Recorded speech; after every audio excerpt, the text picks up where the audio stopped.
Sir काय सांगाल एकंदर आज ज्याप्रमाणे मुख्यमंत्र्यांनी उत्तर दिलं त्यावरून काय तुम्ही समाधानी आहात?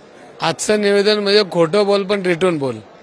आज कुठल्याही परिस्थितीत त्यांनी काय करणार आहे हे जाहीर केलं नाही.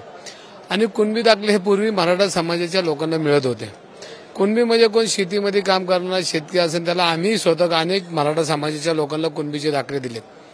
जरांगे पाटलांनी ज्या पद्धतीने सरसकट आम्हाला आरक्षण द्या असं मागणी केली त्या मागणीला हरताळ पासलेला आहे.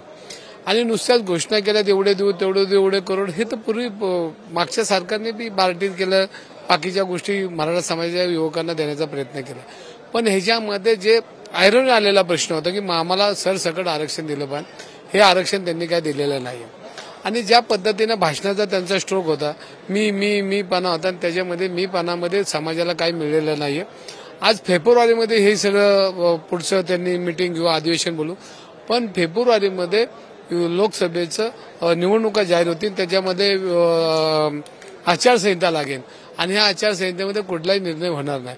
हा परत कोर्टाच्या न्यायालयात हा त्यांनी चेंडू टाकलेला आहे. कुठल्या परिस्थितीत त्यांनी काही केलेलं नाही आणि कुणबी दाखले काय मुख्यमंत्र्यांनी दिले नाही. पूर्वीपासून कुणबी दाखले मराठा समाजाला मिळतात आणि ते फक्त आता ह्याच्यामध्ये ह्या सगळं हा प्रश्न आयरणी आल्यानंतर मराठा समाजाचे मोर्चे झाल्यानंतर कुणबीचे दाखले आणि त्याच्यापूर्वी आम्ही पुणे शहरामध्ये मी सामाजिक जीवनामध्ये काम अनेक लोकांना कुणबीचे दाखले आम्हीच काढून दिलेत कारण माझंही महायुती सेवा केंद्र आहे. आणि त्यामुळे हे आजचं भाषण फक्त राजकीय भाषण होतं. ह्याच्यामध्ये समाजाला कुठलं काय दिलं नाही. आज ज्यांनी आश्वासन दिले ते शेजारी बसलेले होते आणि ते त्यांच्या चेहऱ्याकडे बघत होते पण काय ते मराठा समाजाला 40 दिवसात आरक्षण देतो पहिल्या कॅबिनेटला धनगर समाजाला देतो ओबीसीला देतो ह्याच्यात कोणालाही काही देण्याचा प्रयत्न केलेला नाहीये.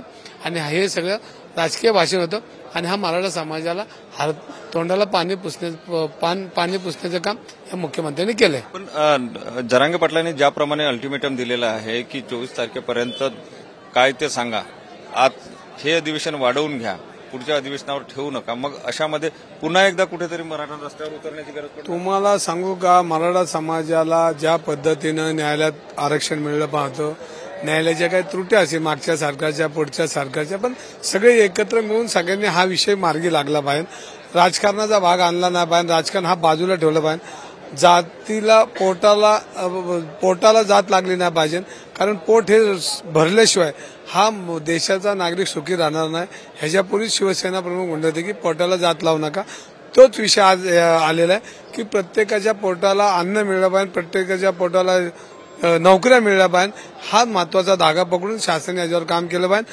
आज ज्या पद्धतीने मुख्यमंत्र्यांनी निवेदन केलं ते खोटं बोल पण रेटून बोल. नक्कीच मुख्यमंत्र्यांचं निवेदन हे खोटं बोल पण रेटून बोल असं होतं असं धनगेकर यांनी स्पष्ट केलं. कॅमेरामन गणेश मोरेसह सुनील ढगे TV9 मराठी नागपूर.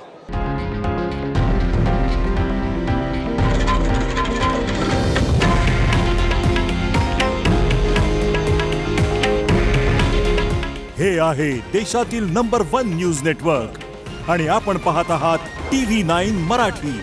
काळजी तुमची हित महाराष्ट्राचं.